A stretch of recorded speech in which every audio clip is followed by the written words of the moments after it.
ayyuhalladzina amanu kutiba alaikumus shiyam kama kutiba 'alal ladzina min qablikum la'allakum tattaqun.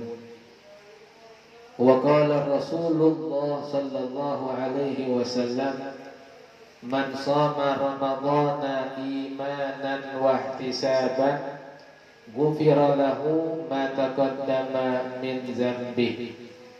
Sadaqallah wa sadaqa Rasulullah sallallahu alaihi wasallam.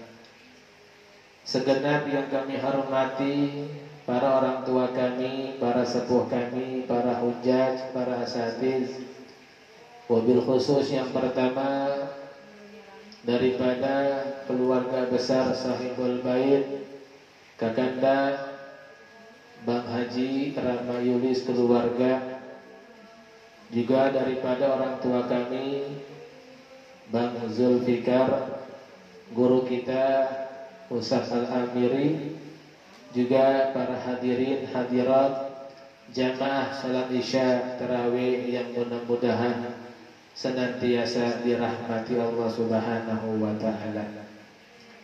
Alhamdulillah, puji syukur atas nikmat dan karunia.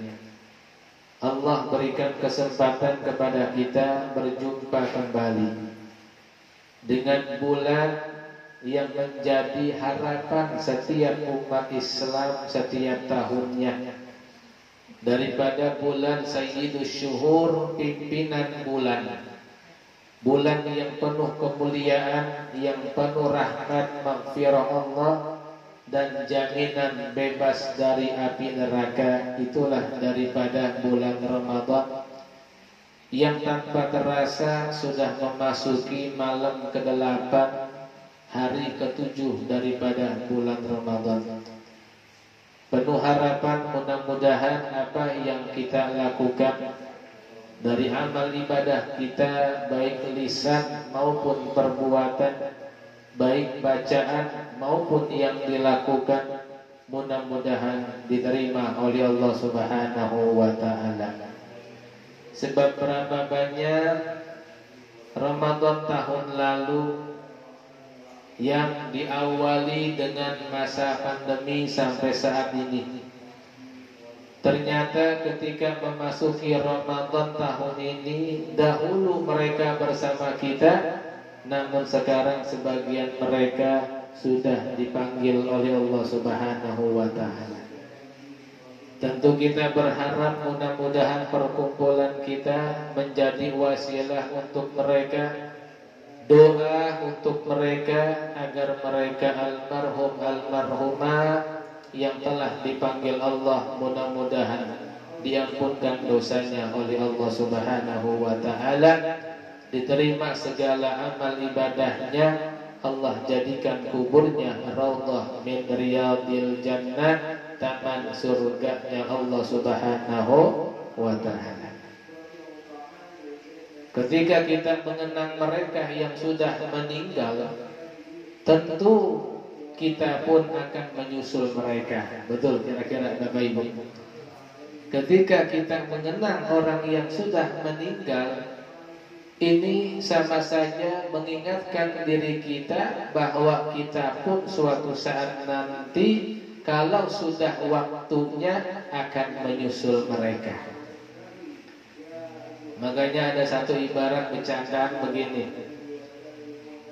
orang yang sering makan semangka 3 bulan berturut-turut nggak bakal mati kecuali kalau di waktunya. Bang, kira-kira orang yang makan semangka 3 bulan berturut-turut nggak bakal mati kecuali kalau sudah waktunya. Nggak makan juga kalau sudah waktunya mati-mati juga, kan begitu? Betul kira-kira? Oleh karenanya judul yang dibacakan oleh Bang Rama ini benar-benar judul yang siapapun kita akan merasakannya. Itulah daripada kematian. Allah mengatakan wa'bud rabbaka hatta yatiyakal yakin. Sembahlah Tuhanmu Allah Subhanahu wa taala. Sampai kapan kita menyembah Allah? Sampai mendatangi diri kita akan kematian. Kalau sudah meninggal dunia, kata Nabi, inqata'a amaluhu, terputus segala macam kewajiban, terputus segala macam perintah Allah. Kenapa? Udah mati. Inqata'a amaluhu, terputus amalnya. Illa min salasin, kecuali 3 perkara. Sadaqatin jariyatin, aw ilmin yuntafa'u bihi, aw waladin salihin yad'u lahu. 3 perkara inilah yang terus menerus, tidak akan pernah terputus, tidak akan pernah mati daripada kebaikan 3 perkara tersebut, walaupun yang mengerjakannya sudah meninggal. Ini yang kita raih, ini yang kita ambil semasa hidup di dunia daripada amal jariyah, entah sedekah, entah wakaf, entah infak, entah hibah, entah pemberian-pemberian yang bersifat menghibur orang lain. Ini namanya amal jariyah juga. Inilah yang termasuk firman Allah, illal ladzina amanu wa amilus shalihat falahum ajrun ghairu mamnun.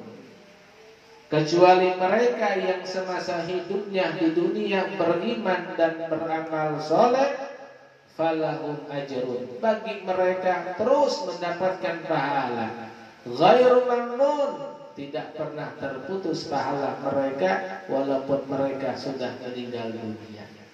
Ma'asyiral muslimin muslimat jamaah rahimakumullah. Inilah kajian kita malam hari ini, sesingkat-singkatnya karena waktu juga nggak mungkin panjang-panjang.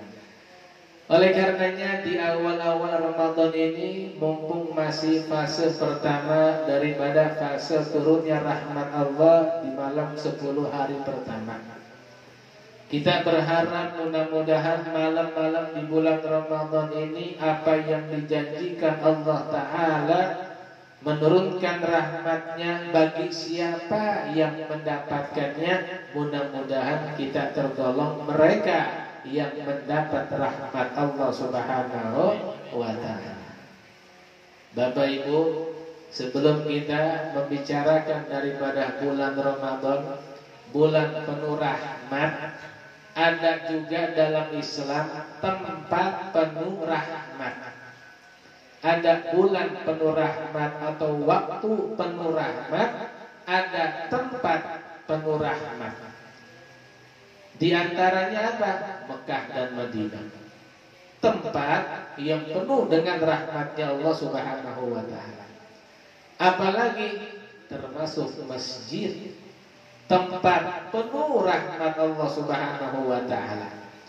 Karena masjid tempatnya turun rahmat Allah, maka Nabi mengajarkan siapapun hamba Allah yang ingin masuk masjid adalah membaca doa. Apa doanya? Allahumma ftahli abwaba rahmatik. Kan begitu?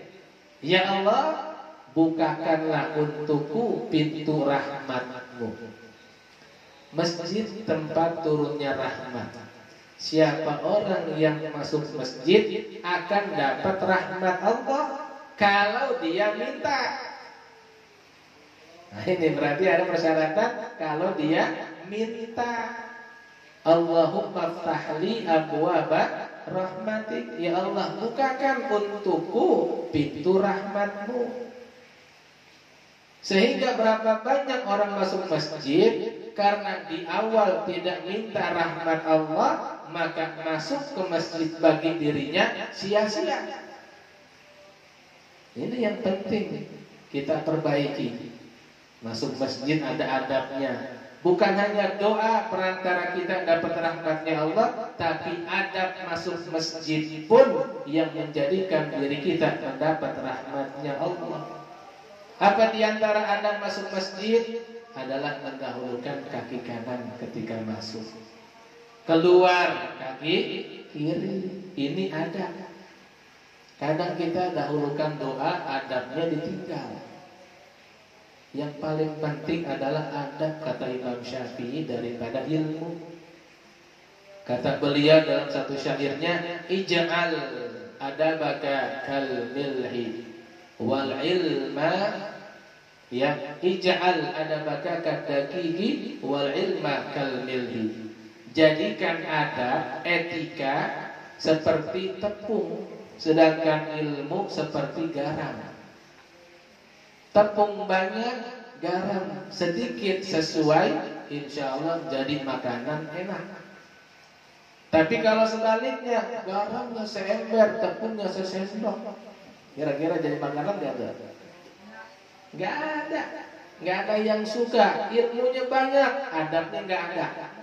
Sama seperti garamnya banyak, tepungnya sedikit. Ini sama. Sebelum kita bicara Ramadan ya, masjid tempat turunnya rahmat. Sehingga tidak mustahil orang masuk masjid itu bukan buat ibadah, buat nyolong teromong. Ada kira-kira? Ada nggak kira-kira?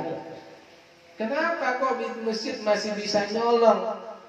Padahal tempat turunnya rahmat. Lah ketika dia masuk masjid nggak doa, minta rahmatnya Allah. Nah, kembali ke bulan Ramadan. Bulan Ramadan waktu turunnya rahmat Allah. Bagi siapa? Bagi siapa yang mereka yang memintanya. Kalau mereka nggak minta, ya nggak dapat rahmat Allah. Buktinya apa? Banyak juga di bulan Ramadan di siang hari mereka nggak puasa. Padahal orang Islam, padahal sehat, padahal kuat, padahal mampu, tetap aja ngerokok. Ya Allah, ya. Kita menegur, galakan mereka. Pak, pernah saya tegur, bang, maaf bang, bulan puasa, gue tahu puasa, lo gua kan begitu. Ya, malah galakan mereka karena ditegur. Sejak itu saya nggak berani tegur lagi. Udahlah, biarin, yang penting kita minimal kata Nabi, hati kita kagak suka dengan perbuatan mereka, walaupun kita nggak bisa mencegah kemungkaran mereka. Inilah adab. Ya. Di malam hari berapa banyak juga, walaupun siangnya puasa, malamnya kagak tarawih, malamnya kagak tadarusan, malamnya kagak ibadah, tidur begitu aja. Padahal subhanallah, kata Nabi, seandainya umatku mengetahui apa saja yang Allah janjikan di bulan Ramadan, niscaya mereka berharap kepada Allah agar semua bulan dijadikan bulan Ramadan.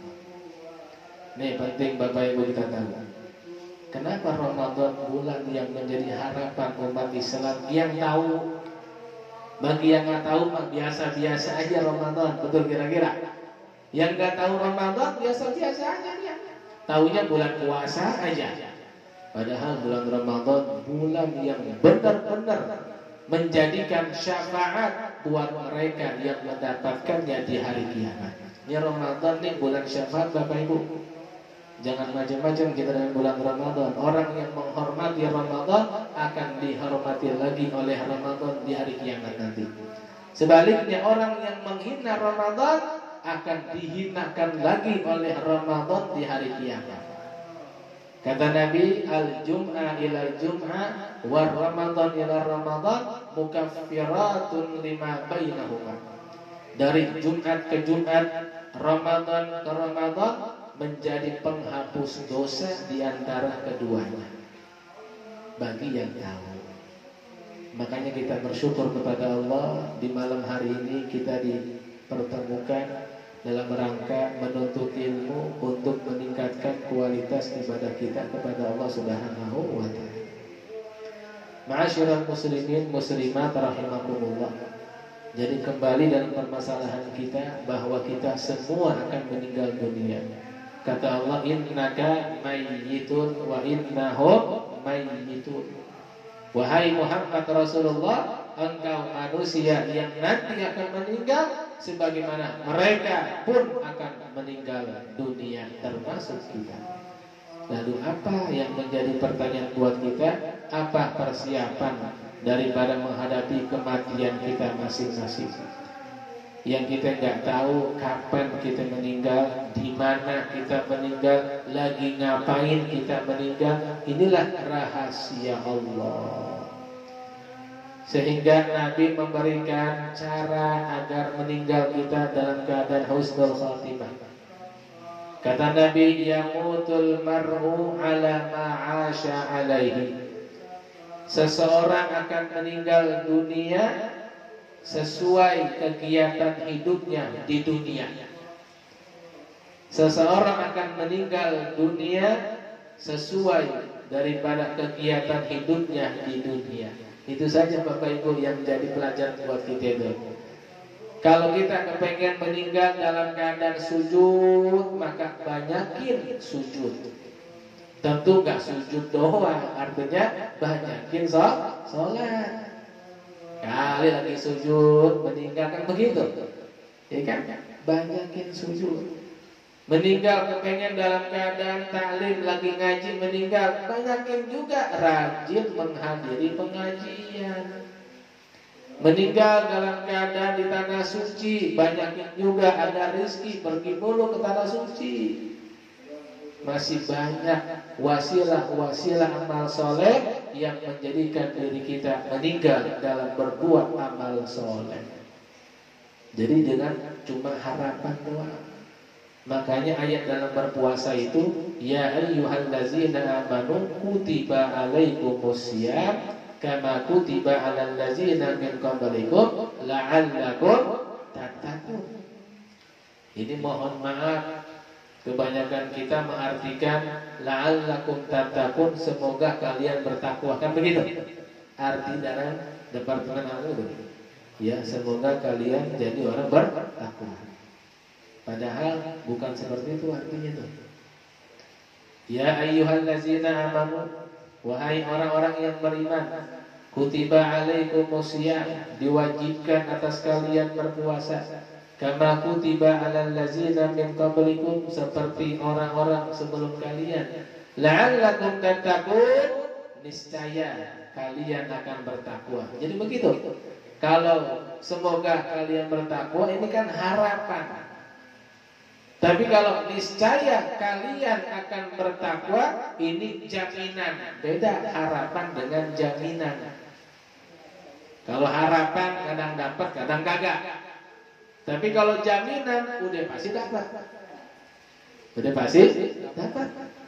Bagaimana kita menjadi orang yang bertakwa? Nih Bapak Ibu, target kita gimana caranya jadikan diri kita orang yang bertakwa. Inilah target utama kita melaksanakan ibadah puasa. Sebab kalau sudah dianggap oleh Allah sebagai orang yang bertakwa, sebagai hambanya yang bertakwa, subhanallah, yang pertama dosanya pasti diampunkan. Wa may yattaqillaha yukaffir anhu sayyi'ati. Siapa orang yang bertakwa kepada Allah akan diampunkan segala dosa-dosanya. Yukaffir anhu sayyi'ati. Yang kedua, orang kalau sudah dikatakan bertakwa dijamin masuk surga. Dijamin masuk surga oleh Allah. Ya, wasari'u ila maghfiratin min rabbikum wa jannatin arduha as-samawati wal ard u'iddat lil muttaqin. Bersegeralah kata Allah menggapai maghfirahnya dan meraih surganya yang luasnya antara langit dan bumi, yang sudah disiapkan untuk mereka yang bertakwa. Orang kalau sudah dikatakan bertakwa oleh Allah, dijamin rezekinya gak bakal miskin kaya mulu, bahkan dia nggak mampu mendapatkan dunia yang terus-menerus mengejar dirinya. Beda dengan kita yang nggak bertakwa, kita ngejar-ngejar dunia. Tapi orang yang bertakwa, dunia ngejar dirinya. Dunia ngejar dirinya. Apa kata Allah? Wa may yattaqillaha yaj'al lahu makhraja wa yarzuquhu min haitsu la yahtasib.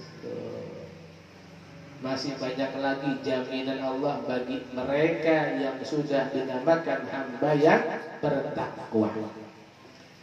Ma'asyiral muslimin muslimat rahimakumullah, Singkatnya, Allah telah memberikan jaminan agar umat Nabi Muhammad SAW benar-benar menjadi umat yang bertakwa. Di antaranya kutiba alaikumussyam, dengan melaksanakan ibadah puasa akan menjadikan dirinya menjadi hamba yang bertakwa.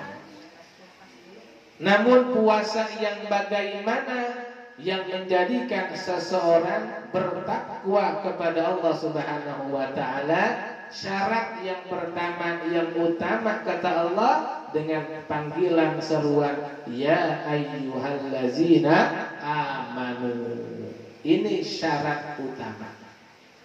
Orang yang beriman lalu dia melaksanakan ibadah puasa dengan keimanan, la'allakum tattaqun, niscaya akan menjadikan dirinya orang yang bertakwa. Nah, yang repotnya ini, kita puasa tapi tanpa dilandasi dengan keimanan, sehingga kita merasa diri kita ini masuk dalam kategori hadis Nabi yang lainnya, rubba shaimin laisa lahu min siyamihi illal ju'u wal 'atash. Berapa banyak orang yang puasa tapi tidak mendapatkan pahala sedikit pun dari puasanya. Ya Allah, ini yang kita khawatirkan Bapak Ibu.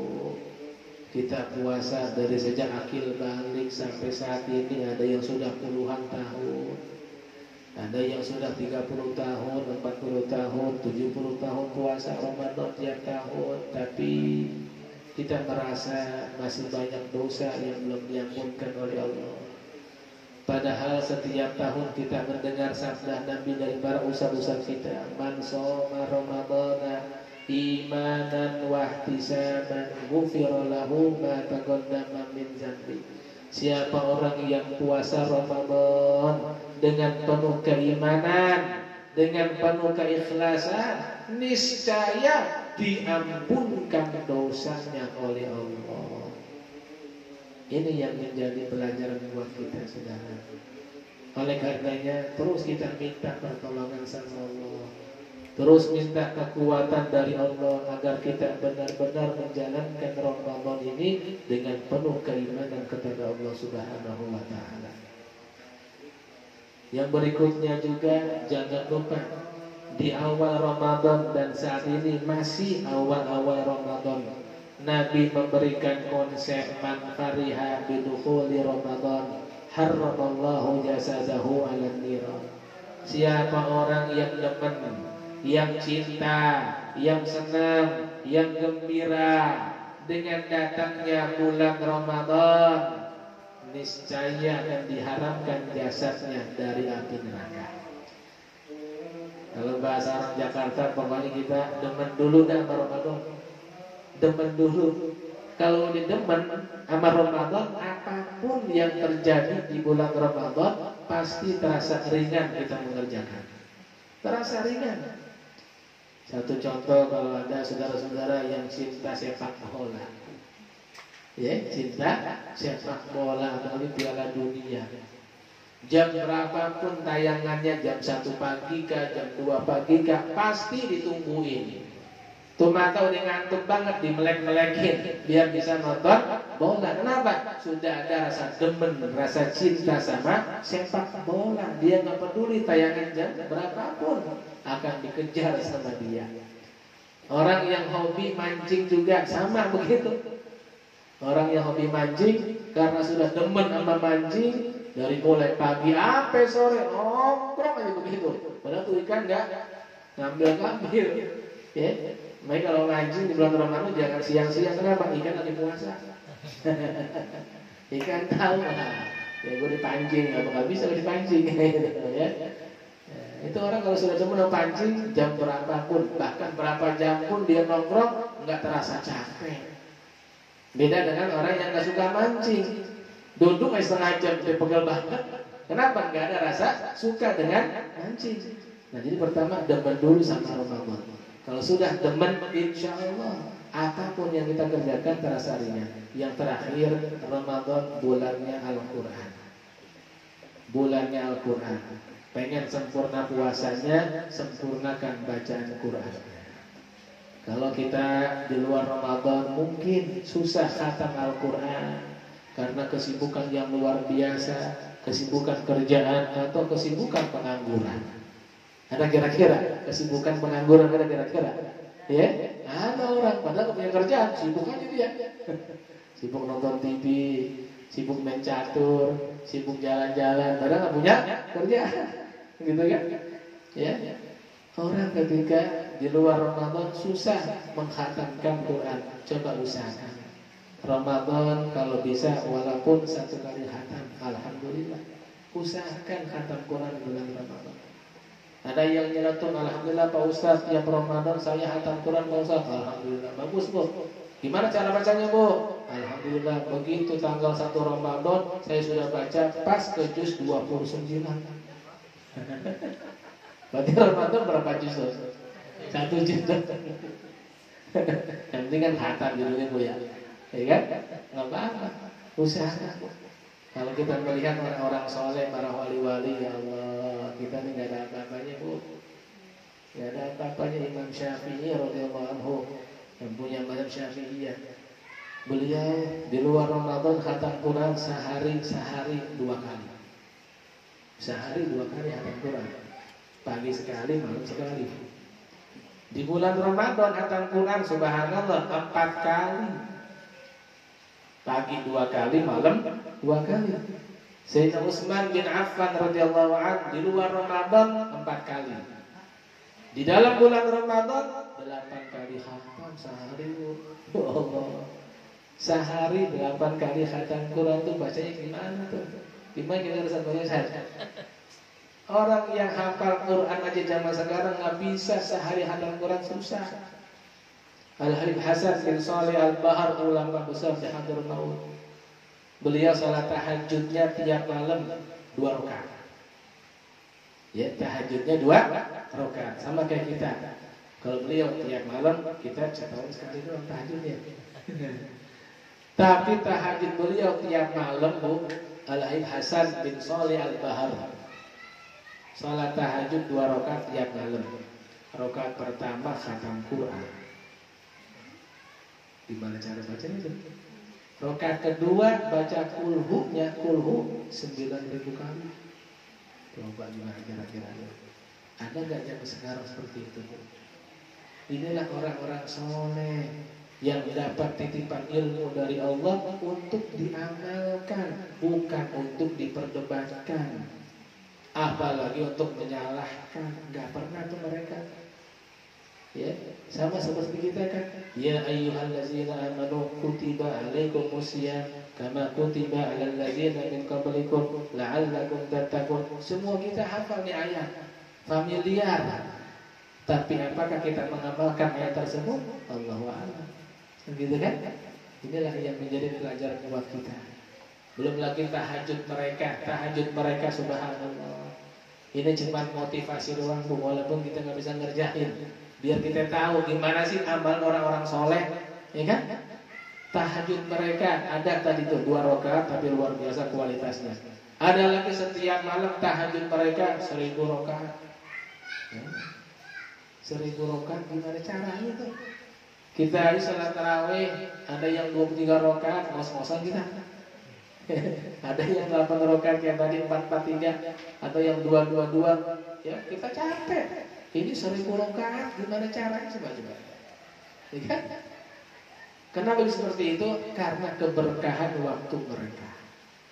Keberkahan yang Allah berikan dalam waktu mereka. Contoh seperti baginda Rasulullah SAW melaksanakan perjalanan Isra Mi'raj dari mulai Mekah sampai ke Masjidil Aqsa, Sidratul Muntaha, semalaman doang.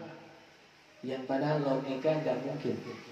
Kenapa seperti itu? Karena ada keberkahan. Allazi barakna haula. Itulah keberkahan waktu. Yang pendek jadi panjang, yang sempit jadi luas. Jadi nggak mustahil mereka khatam Quran sehari 8 kali khatam, sehari 3 kali khatam, sehari 2 kali khatam. Nggak mustahil. Kenapa? Berkah dalam waktu mereka. Kalau kita udah nggak ada keberkahan. Ya, hidup kita ini sudah tidak ada keberkahan. Kenapa kata Allah dalam surah Al-A'raf, "Lau anna ahlal qura amanu wattaqau la fatahna 'alaihim barakat minas sama'i wal ardh." Seandainya penduduk bumi bertakwa, beriman, beramal soleh, niscaya akan dibukakan pintu keberkahan langit dan bumi. Walakin kazzabu, tapi kebanyakan mereka sudah pada ingkar dengan ajaran Allah. Inilah yang terjadi di zaman kita sekarang, Bapak Ibu. Kezaliman sudah merajalela, kemaksiatan sudah merajalela, ya ketidakadilan sudah merajalela. Kita nggak bisa berbuat, sehingga hilang keberkahan dalam kehidupan kita. Maka waktu terasa cepat begitu saja. Betul kira-kira? Ya Allah, baru kemarin Ramadan masuk, udah sekarang tanggal 7 masuk bulan malam ke-8. Nggak terasa kita hidup. Kenapa? Sudah nggak ada keberkahan dalam hidup kita. Makanya kita minta sama Allah Subhanahu wa Ta'ala agar kita diberikan umur yang panjang, diberikan kesehatan, diberikan kekuatan untuk terus kita bertaubat kepada Allah Subhanahu wa Ta'ala, untuk terus minta ampunan Allah Subhanahu wa Ta'ala, untuk mengharap ridhonya Allah Subhanahu wa Ta'ala. Walaupun dengan ibadah kita yang sedikit, amal soleh yang sedikit, kebaikan yang sangat sedikit, namun dengan penuh harapan mudah-mudahan kebaikan yang sedikit dilipat gandakan oleh Allah Subhanahu wa Ta'ala. Di antaranya kita berharap di bulan Ramadan ini mudah-mudahan kita dipertemukan dengan satu malam mulia daripada malam Lailatul Qadar. Nah, guru saya mengatakan siapa orang yang tarawih tiap malam sampai akhir Ramadan, insya Allah akan berjumpa dengan malam Lailatul Qadar. Makanya tarawih jangan terputus. Tarawih walaupun gak berjamaah, boleh sendirian di rumah masing-masing. Ya, contoh orang yang pulang kerjanya malam gak bisa tarawih berjamaah di masjid, di musola, gimana? Masih ada kesempatan tarawih di rumah walaupun sendirian. Walaupun sendirian boleh sholat tarawih. Yang penting jangan sampai terputus setiap malam mengharap mendapat Lailatul Qadar. Rabbana atina fid dunya hasanah wa fil akhirati hasanah wa qina azabannar. Rabbana taqabbal minna innaka antas samiul alim wa tub alaina innaka antat tawwabur rahim. Sallallahu alaihi wasallam Muhammadin wa alihi wasallam. Walhamdulillahirabbil alamin. Assalamualaikum warahmatullahi wabarakatuh.